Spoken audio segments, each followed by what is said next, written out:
Es mediodía y las noticias continúan. Ahora presentamos 11 Noticias, emisión meridiana, en HD.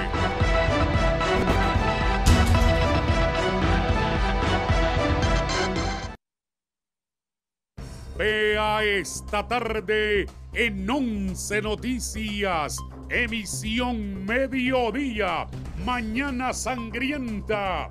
Asesinan a 3 personas en diferentes hechos en Colonia Los Pinos de la capital. Alarmante. En los últimos 3 días, 29 personas han fallecido en accidentes de tránsito. Sin esquema de vacunación fallece paciente en la sala COVID-19 en Olanchito Lloro. Empresarios preocupados porque en el Instituto Hondureño de Seguridad Social no están pagando incapacidades de coronavirus y piden a la población extremar medidas sanitarias. Índice de inflación ya supera el 10% según datos brindados por el Banco Central de Honduras. En noticias internacionales, a más de 100 días bajo estado de excepción, El Salvador reporta más de 45,000 supuestos pandilleros detenidos. Estas y otras informaciones a continuación en 11 Noticias, emisión mediodía.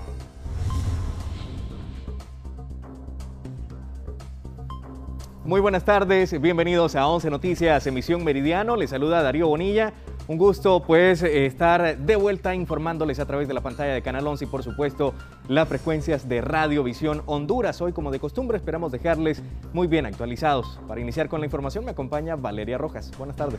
Buenas tardes, Darío, bienvenido y muy buenas tardes a Honduras. Gracias por acompañarnos en esta emisión de 11 Noticias Meridiano. Hoy comenzando la semana, lunes 11 de julio de 2022, siempre llevándole la mejor información. Y le recordamos que también que nos puede escuchar a través de la frecuencia de Radio Visión Honduras, 90.1 en Tegucigalpa, 90.9 en San Pedro Sula, 93.5 en la zona central del país, 105.5 en el litoral atlántico y 90.3 en la zona sur del país. Y comenzando con las informaciones de este día, le damos a conocer la mañana sangrienta que se vivió en la capital este día, ya que asesinaron a 3 personas de diferentes hechos en la colonia Los Pinos. Giovanni Villalobos nos tiene todos los detalles. Gracias. Buenas tardes, aunque no debería de decir buenas tardes por una mañana violenta que se ha vivido aquí en la capital, en este lugar donde nos encontramos en el sector B, un sector de la colonia Los Pinos, sector 4 de la colonia Los Pinos. Se ha dado un acto violento. Resulta que personas desconocidas han arrebatado la vida a un hombre y a una mujer en esta humilde vivienda de madera, de blanco y azul turquesa, en este sector, repetimos, sector 4, sector B de la colonia Los Pinos, en el sector 4, y ha perdido la vida esta pareja. Pues personas desconocidas ingresaron a esta humilde vivienda y acabaron con la existencia de estas 2 personas. Y más temprano, en el sector D de la misma colonia de Los Pinos, también se dio el hallazgo de un jovencito que se llama Jefferson Núñez, de 24 años, quien no vivía en ese sector. Lastimosamente, pues, ha sido un día violento en la capital con la muerte violenta de estas 3 personas, un joven y esta pareja que fue encontrada en este sector, en esta humilde vivienda de la colonia Los Pinos de la capital. Con las imágenes de mi compañero Alan Rodríguez, yo retorno con ustedes a los estudios centrales de 11 Noticias, emisión meridiano. Muy buenas. Buenas tardes, Giovanni, gracias por esa información y le damos a conocer que una vez más se ha pospuesto la audiencia donde estaría involucrado el exdirector de la Policía Nacional de Honduras, Juan Carlos El Tigre Bonilla. Vamos a ingresar a la plataforma digital de 11 Noticias, donde usted puede ampliar esta y otras informaciones. Como le mencionaba, una vez más, posponen audiencia del exdirector de la Policía Nacional, El Tigre Bonilla, esto en una corte de Nueva York. Y es que este día estaba como fecha tentativa conocer si el exdirector de la Policía Nacional, Juan Carlos El Tigre Bonilla, se declararía culpable o no ante la Corte del Distrito Sur de Nueva York por los delitos imputados de parte de la Fiscalía, que lo acusa por tráfico de drogas y uso de armas. Sin embargo, trascendió en horas de la mañana que la audiencia del Tigre se volvió a suspender sin conocerse hasta el momento la próxima fecha y los verdaderos motivos por los cuales se ha aplazado el proceso judicial en Nueva York. Así que la invitación, si usted desea ampliar esta y otras informaciones, puede ingresar desde su dispositivo móvil a las plataformas digitales de 11 Noticias. Y a esta hora también le damos a conocer que la defensa legal del expresidente del país, Juan Orlando Hernández, anunció que en los próximos días estaría presentando una petición de fianza para que el proceso se pueda defender el procesado se pueda defender en libertad. El abogado Raymond Colón anunció que se estaría presentando en los próximos 10 días dicha petición para el pago de la fianza tras su llegada a Honduras para reunirse con la ex primera dama de la nación, Ana García de Hernández. No solamente he tenido una relación fuerte con la ex primera dama y su familia, sino también hemos revisado los elementos de prueba que tiene el gobierno, que se han visto anteriormente en el caso del hermano del expresidente relativo a otros individuos que han sido enjuiciados y donde se ha presentado ciertos testigos que verán en el caso del expresidente. Expresó el abogado. De igual forma, Colón elogió a Hernández diciendo que el experto en leyes dijo que en más de 30 años de ejercer tal profesión es el individuo más reservado intelectualmente, bien preparado y superior en todo sentido a los otros clientes que ha tenido. Por otro lado, indicó que emocional y físicamente tiene una fortaleza que lo ha sorprendido. Sin embargo, es un escenario que de ninguna manera es algo ideal para él debido a la situación en la que en prisión, aunque sea federal, no es nada fácil. El exmandatario se declaró no culpable en una audiencia realizada en la Corte del Distrito Sur de Nueva York por cargos relacionados al tráfico de drogas y portación de armas.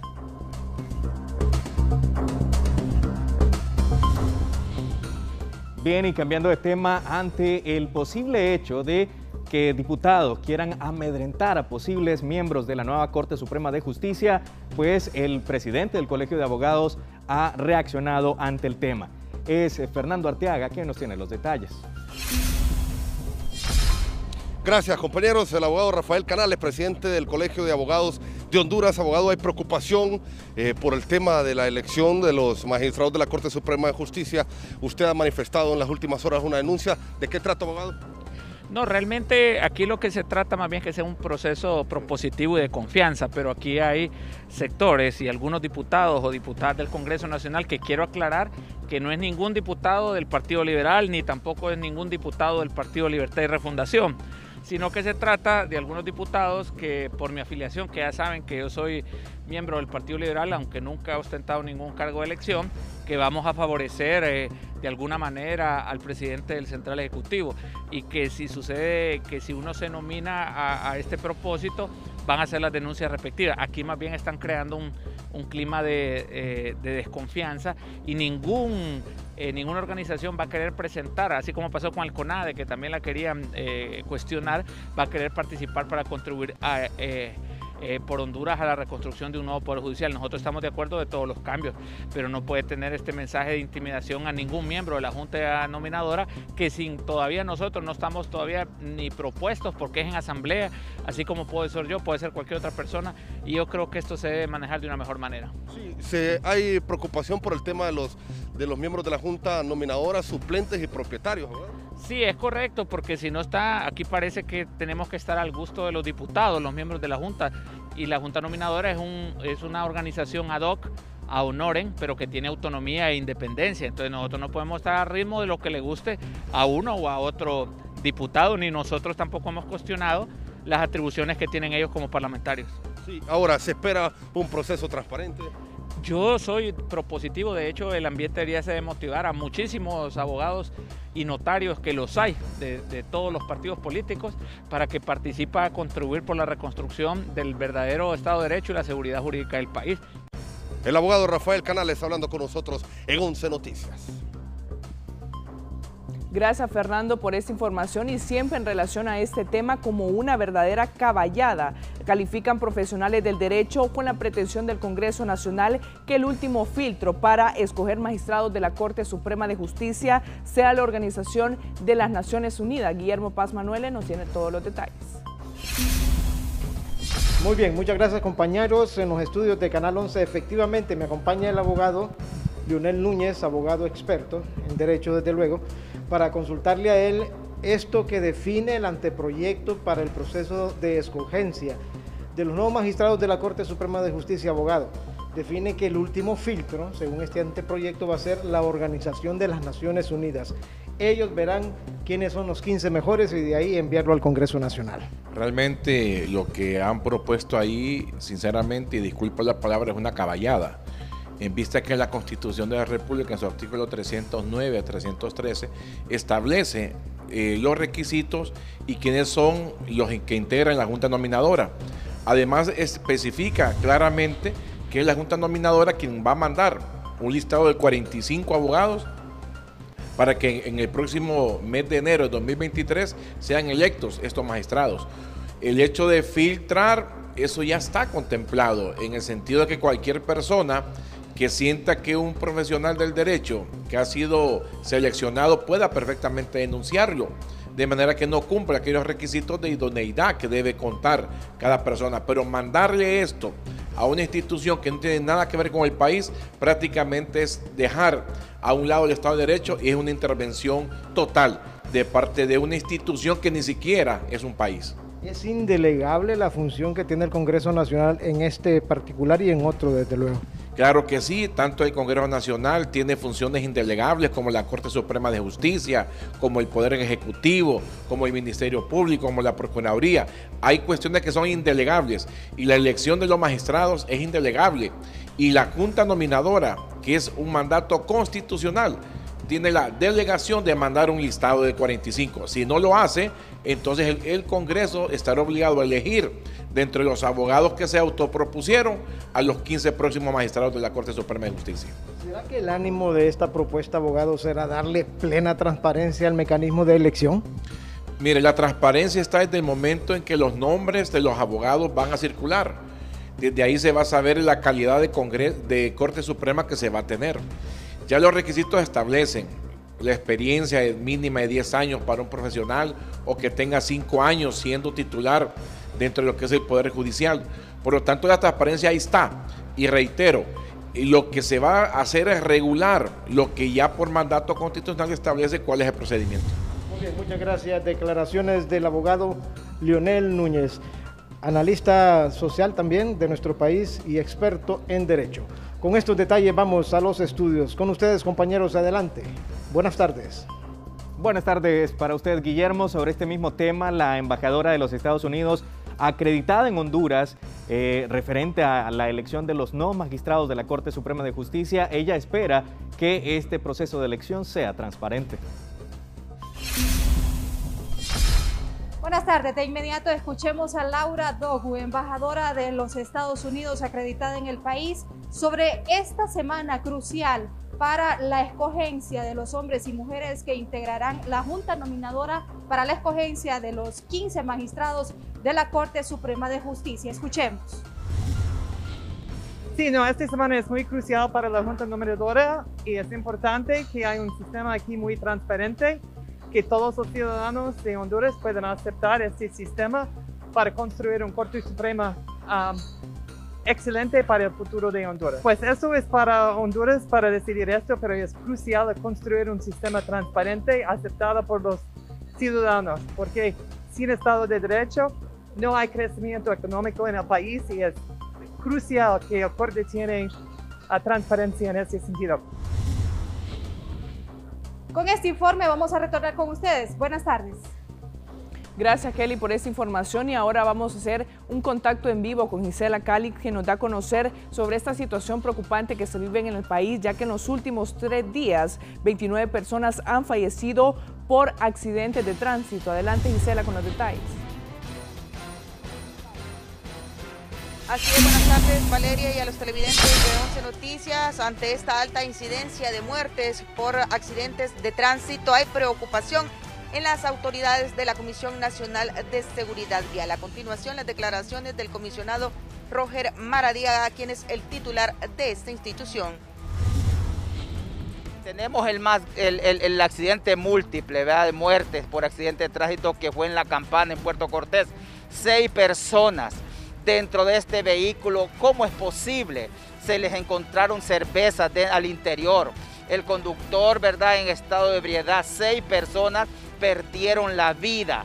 Ellos excedieron velocidad y chocaron con una rastra ahí que estaba bien estacionada. Vean ustedes qué tremendo, ¿verdad? El otro fue el que venía oiga bien, allá en Itibucá había sucedido un accidente de tránsito. Los traían para Tegucigalpa en la ambulancia, y hasta aquí, bueno, estos jóvenes que tuvieron este problema los perseguía la muerte, porque imagínense, allí pues yo supongo que el conductor, claro, él no venía en estado de ebriedad, él venía prestando un servicio, pero el problema que nosotros creemos es que fue que se durmió y también, ¿verdad?, tuvo este percance lastimosamente. Pero vea usted, todo inicia por ese problema, una cosa lleva a otro. Luego tuvimos muertes aquí en Sabana Grande, en Cerro Grande, total, ¿verdad?, que hubo varios muertes en este fin de semana, y esperamos y confiamos en la sociedad, en el pueblo hondureño, en las personas, en los conductores, que no se confíen, ¿verdad?, y que ellos deben de entender que si no respetan las leyes los van a matar. Según las autoridades de tránsito, los principales factores que han contribuido para que se generen este tipo de incidentes son el exceso de velocidad, también el conducirse bajo los efectos del alcohol y las distracciones. En próximas emisiones de 11 Noticias y ampliaremos esta información. De momento devuelvo con ustedes al set principal. Buenas tardes. Buenas tardes, Gisela, gracias por este informe, y bueno, siempre le reiteramos a la población a que conduzca con precaución, ya que durante este fin de semana se registraron más de 140 accidentes de tránsito, Darío. Valeria, a esta hora de la tarde tenemos excelentes recomendaciones para nuestros televidentes, y es que solo con el internet de cable color podrás navegar con alta velocidad. Adquiere tu paquete AAA de 45 megabytes a tan solo $40. Contáctanos llamando al 2263-1010. Cable Color, empresa regional orgullosamente hondureña. Y si usted quiere continuar preparándose para brillar, pues le invitamos a que se prepare para brillar con la Facultad de Posgrado de UNITEC, donde tienen las mejores maestrías, los mejores maestros, más capacitados y planes de estudio renovados para sobresalir a nivel profesional. Matricúlate y retemos juntos el futuro. Visita www.unitec.edu para más informaciones. Si usted quiere cuidar también, por supuesto, de su belleza, le recomendamos Botanica Works Belleza, que regenera la piel, también colaborando en la síntesis de colágeno y elastina, asegurando la normal hidratación de la misma. Además, favorece el crecimiento de cabello y uñas, evitando su fragilidad. Luce tu belleza natural tomando 2 cápsulas al día. Botanica Works Belleza.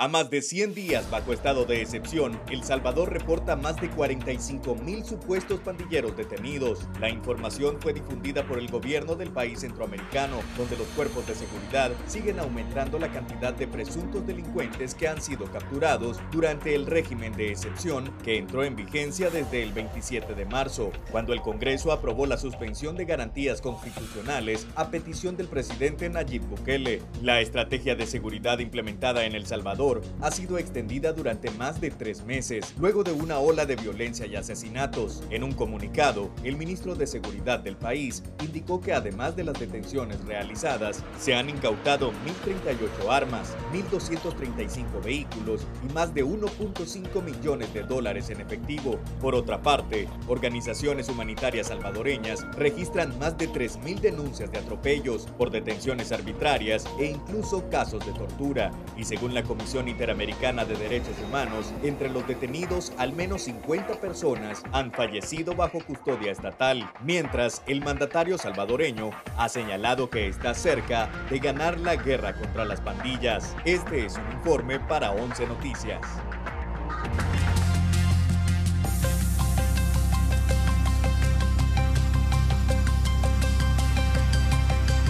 Continuamos con más de 11 Noticias, emisión Meridiano, y a esta hora del mediodía hacemos un contacto en vivo hasta la zona norte del país con Herlin Díaz, que nos da a conocer que hay empresarios preocupados en la zona norte porque en el Instituto Hondureño de Seguridad Social no están pagando incapacidades, Herlin, de coronavirus, y también piden a la población extremar medidas sanitarias. Adelante con los detalles. Buenas tardes.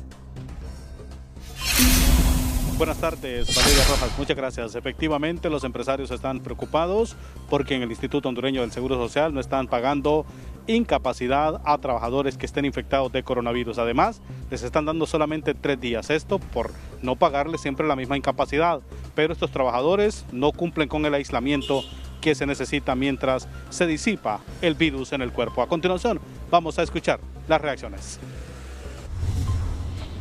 Sí, realmente es hacer un llamado a la población y principalmente a todos nuestros empleados, tanto de la micro, pequeña, mediana empresa y gran empresa.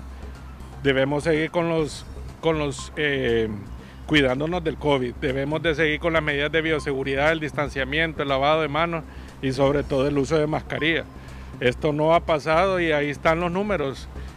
Ha crecido la demanda de medicinas y de pruebas de COVID en Seguro Social, y han demostrado que se han quedado cortos, ¿verdad? Y sabemos de que esto es cuestión de que tanta algarabía y tantos festejos que hemos tenido, pues la gente ha creído de que esto ya estamos en un estado natural y realmente ni pueden pagar incapacidades, ni tienen las suficientes pruebas para chequear a ver los contagios de COVID y mucho menos poder atender tanto paciente que llega en solicitud, porque también tenemos la mezcla de lo que es el dengue, ¿verdad?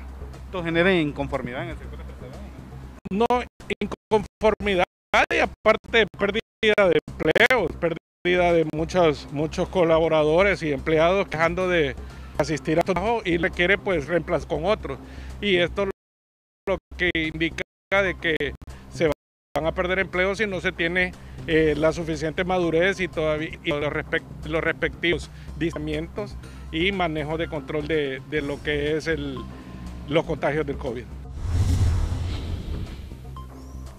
Esto es lo que ha dicho Menotti Maradiaga, quien es el representante de los industriales aquí en la zona norte del país, y también el llamado es a la misma población a que extreme medidas porque las consecuencias se están viendo ya nefastas al no existir las suficientes pruebas también para detectar la enfermedad. Con este contacto vuelvo con usted.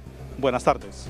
Buenas tardes, Helen. Gracias por este informe desde la zona norte del país. Y no solo hay preocupación en San Pedro Sula, también aquí en la capital, porque los hospitales y trajes del país están abarrotados de pacientes debido a la propagación del virus, y siempre le reiteramos a la población a que continúe con las medidas de bioseguridad para evitar los contagios, Darío.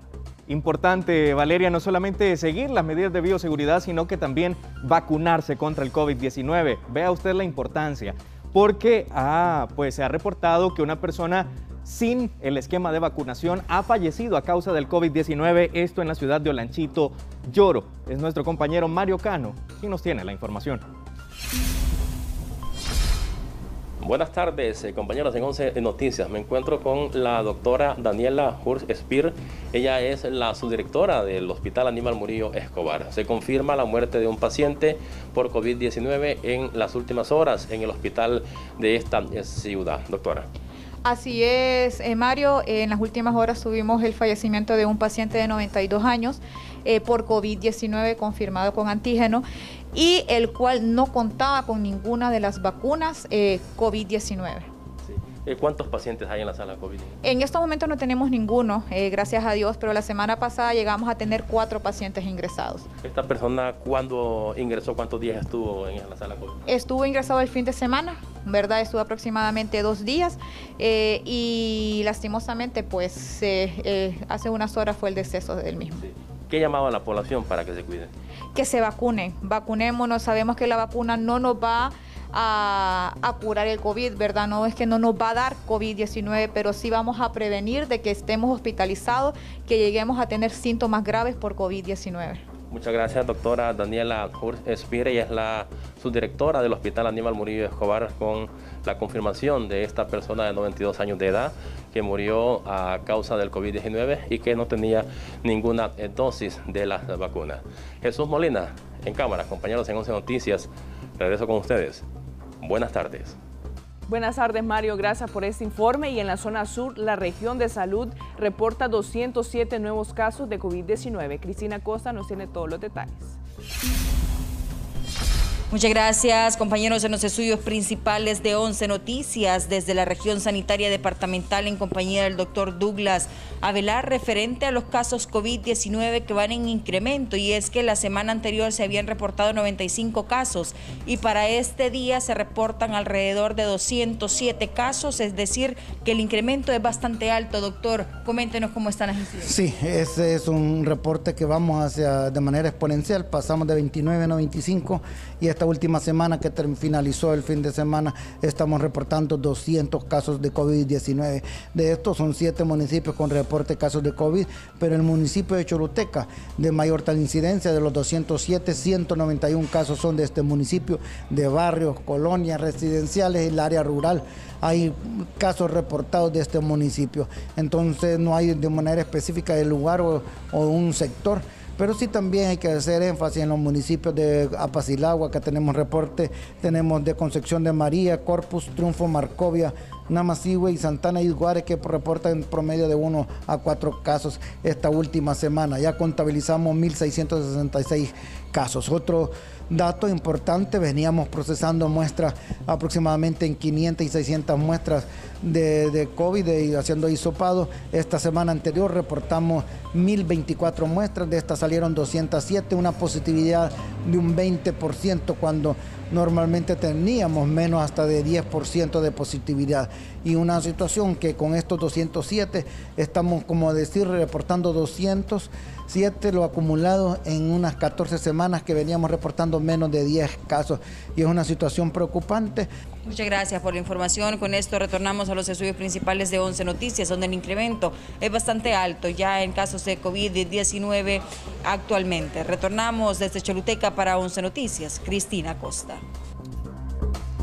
Sobre esta misma temática, si usted no cuenta con su esquema de vacunación completa o no tiene la primera dosis, a continuación le damos a conocer cuáles son los centros de vacunación habilitados ingresando a nuestro portal digital de 11 Noticias para que usted pueda acudir al sitio sanitario más cercano, por supuesto, para recibir las vacunas en un horario desde las 7 de la mañana hasta las 2 de la tarde. Y en el territorio nacional pues continúa en alerta ante la ola de COVID-19 en el país. Vemos la fotografía en pantalla donde pues le estamos mencionando específicamente en la región sanitaria metropolitana, es decir, el Distrito Central. Los sitios habilitados serán Mall Multiplaza, Cascadas Mall, Metro Mall, Mall Premier, Mall El Dorado, Campo de Parada Marte, edificio 1847 de la UNA, el Instituto Nacional del Tórax, el Hospital General San Felipe, el Hospital Escuela, la Iglesia Arca de Jehová, en la calle del Instituto Hondureño de Seguridad Social y las 64 establecimientos de salud. Son diversas las opciones que usted tiene. Esto estaría habilitado, como le menciono, toda la semana, desde este lunes 11 al viernes 15 de julio, de 7 de la mañana a 2 de la tarde. Así que no deje de acudir a estos centros de vacunación para evitar más contagios de COVID-19. La sección económica es presentada por BAC Credomatic, porque tienes el valor de pensar en grande con tu empresa. Te acompañamos con pasión, brindándote las mejores condiciones. BAC Credomatic. Y en nuestra nota económica de hoy, Víctor Valladares nos da a conocer que el índice de inflación ya supera el 10% según los datos brindados por el Banco Central del país. Adelante, Víctor, buenas tardes. Buenas tardes, Darío, televidentes de 11 Noticias. En efecto, estas son cifras oficiales que ha dado a conocer en las últimas horas el Banco Central de Honduras. Sencillamente se está cumpliendo la proyección que ya habían hecho algunos economistas, que al cierre de junio el país estaría arrastrando un índice de inflación acumulada interanual de un 10% y se está cumpliendo 10.22%. Vamos a escuchar a continuación a Alejandro Cafati, él es economista del Consejo Hondureño de la Empresa Privada, quien nos ha dado sus impresiones respecto a este tema.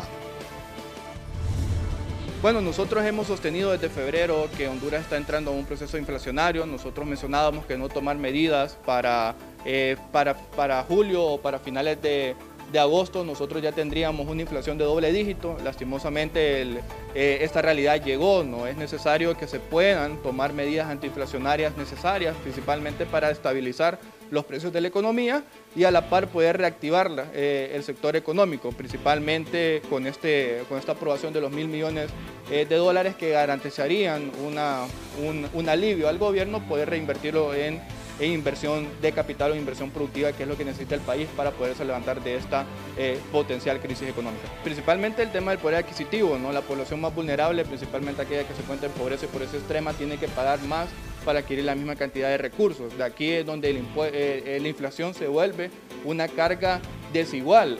Nosotros enfatizamos que es necesario tomar medidas antiinflacionarias lo más pronto posible, aún más si existe una posibilidad latente de una recesión económica de Estados Unidos que podría venir a impactar drásticamente la economía y las finanzas nacionales. En este sentido, el Banco Central tiene la responsabilidad de, aunque es una mayor parte de inflación importada, poder garantizar la estabilidad de los precios en la economía nacional. Con un 10% de inflación interanual, prácticamente el poder adquisitivo se ha reducido, solo le queda un 90% de poder adquisitivo a las personas para poder comprar insumos y mercadería, principalmente de la canasta básica. Este es el problema de la inflación si no se controla rápidamente. Nosotros no queremos llegar a final de año con una inflación de doble dígito, por lo tanto el Banco Central aún tiene aproximadamente 6 meses para actuar y poder llegar, aunque sea a la meta inflacionaria estipulada en el programa monetario. Ya lo escucharon ustedes, claras las explicaciones que ha dado Alejandro Cafati. Él forma parte del equipo económico del Consejo Hondureño de la Empresa Privada, a quien hemos consultado sobre este tema. Más reacciones tendremos en las siguientes emisiones de 11 Noticias. De momento yo regreso con ustedes al set principal. Buenas tardes.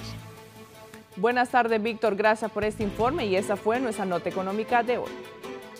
La sección económica fue presentada por BAC Credomatic. Porque tienes el valor de invertir en tu empresa, te financiamos con pasión. Acércate a nosotros y hagámoslo realidad hoy. BAC Credomatic. En noticias económicas a nivel internacional, la volatilidad del dólar ha causado un impacto histórico en el mundo, específicamente en Colombia, donde se registra una variación bastante amplia respecto al precio del peso colombiano. Pero ¿cuál sería la proyección para los próximos días? A continuación le presentamos la información gracias a nuestra Alianza Informativa Latinoamericana. Recordar un dólar a 2.000 pesos parece cuento viejo. Porque nosotros estamos consumiendo y pagando plata colombiana. En cambio, el americano viene y con un dólar come todo el santo día y bien comido. Cuando el calendario marcaba 10 de febrero de 2022, un dólar se encontraba a 3.939 pesos. Al mes ya estaba a 3.746 y al comenzar abril se encontró el dólar más bajo del año, a 3.706 pesos. Pero esto no duró mucho. En mayo alcanzó los 4.000 pesos, en junio dio un suspiro, pero luego comenzó a subir hasta llegar hoy en día a los 4.388 pesos. Lo primero es el alza de tasas de interés en Estados Unidos, que vuelve más atractivo invertir en dicho país. Lo segundo es unos problemas y miedos por recesión económica.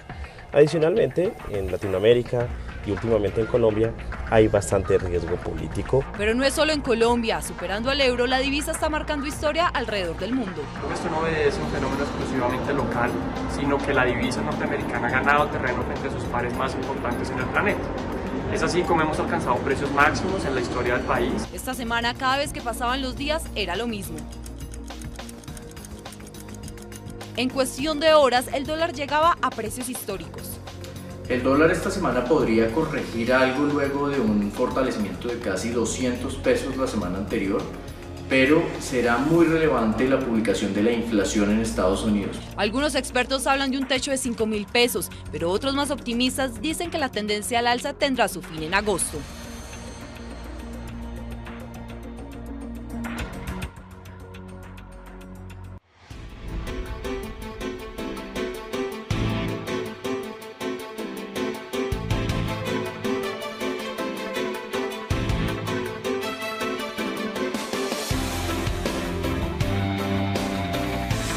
Tenemos noticia positiva para los emprendedores tecnológicos en nuestro país, y es que mediante la firma de un convenio de cooperación se ha establecido que diversas empresas, entre ellas Grupo Gurús, Fundación Gloria de Critie y comercializadora de tecnología, fomentan el emprendimiento digital. El convenio de cooperación se firmó bajo acuerdos de una alianza de crecimiento digital del Triángulo Norte entre 3 organizaciones dentro de un marco geográfico que incluye a Honduras, Guatemala y El Salvador.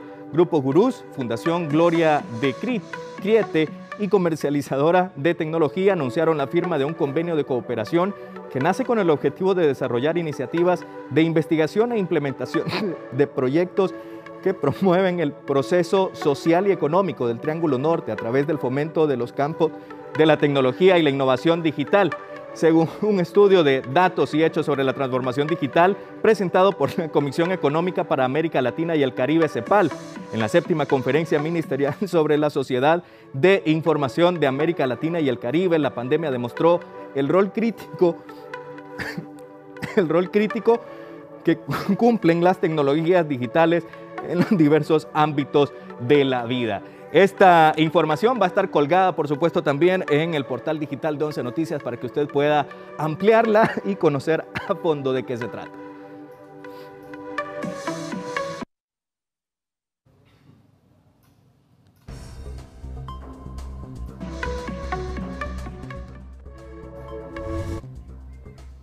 Y ahora Judith Bellino nos da a conocer que Estados Unidos condiciona la ayuda de Centroamérica a que se investigue funcionarios corruptos.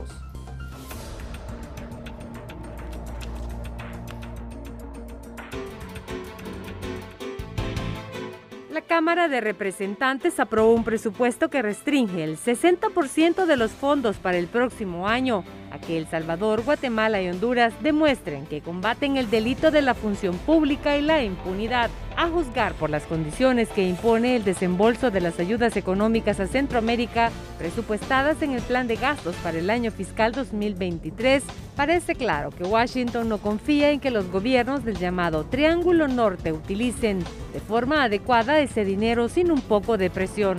El pasado viernes 1 de julio, el Comité de Asignaciones de la Cámara de Representantes aprobó el FY 2023 y con él el presupuesto de operaciones extranjeras de Estados Unidos a través del Departamento de Estado y la Agencia Estadounidense para el Desarrollo Internacional, USAID en inglés, y otras entidades, partida presupuestaria conocida como sección 7045 de la Ley de Operaciones Extranjeras y Programadas relacionados. Los congresistas aprobaron cerca de $1.000 millones para Centroamérica, buena parte de ellos destinados a programas de cooperación con los 3 países del norte de la región, Guatemala, El Salvador y Honduras, que se encuentran entre los principales emisores de migrantes que viajan a diario a Estados Unidos de forma irregular.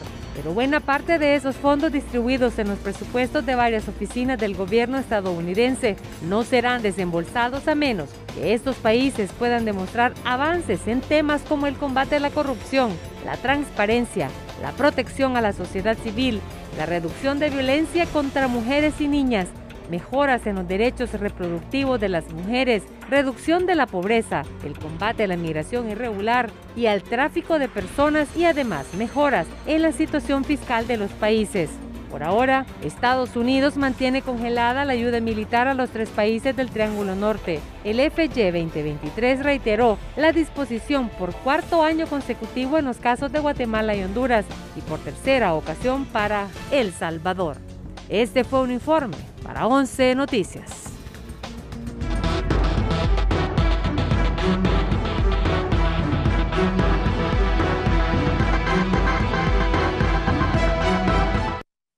Al menos 24 muertos y más de 1 millón de guatemaltecos afectados ha dejado la temporada de lluvias este 2022, en donde se han registrado 911 incidentes que van desde derrumbes hasta inundaciones. Además, se reportan 4 personas desaparecidas y 8 durante la lluvia de este año en Guatemala, considerado como uno de los países de más riesgos a los efectos del cambio climático. El número de civiles muertos en el ataque ruso con misiles contra un edificio de la localidad de Ucrania en la región de Donetsk en el país asciende a 19, mientras que otra veintena de personas permanecen desaparecidas. El Servicio Estatal de Emergencia había informado previamente de que alrededor de una veintena de personas, incluido un niño de 9 años, podrían permanecer bajo los escombros del edificio residencial de la ciudad de Yazid. El edificio civil fue alcanzado, según las fuentes, por un misil ruso y de él 6 personas han sido rescatadas con vida, según el servicio de emergencia. El 12 de julio, el presidente de México, Andrés Manuel López Obrador, realizará una visita oficial de trabajo a Estados Unidos, motivo de su 4º viaje a este país durante su sexenio, en el que se reunirá con el presidente Joe Biden para tratar temas de migración, estrategias mutuas para reactivar la economía y otros asuntos. Sin embargo, especialistas consideran que pocos cambios sustanciales puede haber en cuanto a una reforma migratoria, pues hay intereses que benefician de la manera en que actualmente están, tanto en México como en Estados Unidos. Este es un informe para 11 Noticias.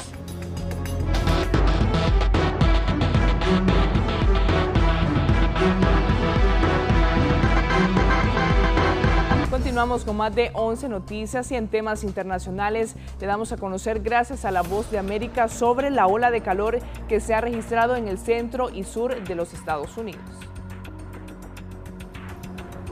Más de 30 millones de personas están en este momento bajo alerta de calor intenso y altas temperaturas. Esto en el sur y el centro de las llanuras del país, también el suroeste, el norte de California y el sur de Oregon. Según los pronósticos, las temperaturas podrían llegar desde 32 a 38 grados Celsius, siendo el estado de mayor tensión Texas, donde podrían incluso registrarse máximos históricos. En ciudades como Austin y San Antonio se prevé que los índices de calor lleguen a los 46 grados. En otros lugares, como el Valle de San Joaquín, esto en California, se espera que las temperaturas alcancen los 42 grados. Ahora bien, las autoridades ya han girado instrucciones para evitar contratiempos y le recomiendan a los habitantes de estas zonas que estén alertas, evitar permanecer mucho tiempo en el exterior de sus hogares o de las oficinas, también beber mucha agua y si desean o deben asistir a actividades al aire libre, tratar de permanecer en la sombra. Esta es parte de la tercera ola de calor de este verano y podría empeorar, esto lo ha advertido el Servicio de Meteorología Nacional de aquí de Estados Unidos. Un total de más de 65 millones de personas en 16 estados están en este momento bajo alerta de calor. Otras entidades en donde se les pide tener mucha atención serían Tennessee, Arkansas, Alabama, Georgia y Carolina del Norte. También, de acuerdo con un informe del Servicio de Cambio Climático de Copernicus, esta última ola de calor en Estados Unidos se suma a una serie de olas de calor a nivel mundial y que estarían relacionadas con el calentamiento global. También este año se ha vivido aquí en el país el mes de junio más caluroso del que se tiene registro. Desde Washington les informó Natalí Salas Guaitero de La Voz de América para 11 Noticias. Siempre en noticias internacionales, gracias a la Alianza Informativa Latinoamericana, le damos a conocer que en Colombia el nivel de hospitalización de urgencias ha superado el 150%. Los casos de COVID-19 y de otras enfermedades respiratorias siguen colapsando las urgencias de los hospitales. En Bogotá, por ejemplo, hay centros de salud que ya no dan abasto. Pésimo. ¿Qué vio adentro? No, mamita, pésimo. Lleno, terrible, negligentes, poco servicio. Los acompañantes de los pacientes tienen que esperar por horas fuera de los hospitales porque ante la saturación solo los pacientes pueden ingresar. Adentro los abuelos es por todos los pasillos. Cuando uno quiere pedir información, nadie da información. En el último rastreo por varios hospitales y clínicas, la Asociación de Urgencias encontró una sobreocupación que supera el 150%. Y lo grave es que la mayoría son casos de COVID-19 o enfermedades respiratorias. Cada vez ha aumentado el volumen de pacientes con patologías, con enfermedades respiratorias, entre ellas infecciones por COVID. Entonces, en este momento estamos inclusive poder llegar a tener, depende de la institución, un 50-50 de pacientes respiratorios y de pacientes por otras patologías. A diferencia de lo que ocurría hace algunas semanas, ya no son los niños la población que más visita urgencias, sino las personas mayores. Vemos cada vez más pacientes de mayor edad por diferentes causas. En este momento estamos teniendo aumento de causas respiratorias y con gran aumento en tendencia por COVID. El COVID-19 cada vez menos requiere ser manejado en UCI, pero sí en hospitalización, y las ciudades más afectadas son Bogotá, Medellín y Cali. No son pacientes que están críticos, pero sí son pacientes que requieren hospitalización y están claramente pues congestionando toda esa parte de la red hospitalaria a nivel de los servicios de hospitalización. En varios centros de atención de salud, la ocupación supera incluso el 200% de su capacidad. Y con esas informaciones damos por finalizada esa emisión de 11 Noticias, emisión Meridiano. Esperamos haya quedado bien informado. Gracias, Valeria, dando el agradecimiento a Marlon Mejía por ese resumen deportivo y la bienvenida. La invitación para que continúe informándose con 11 Noticias, emisión vespertino, a las 5 de la tarde, siempre por Canal 11.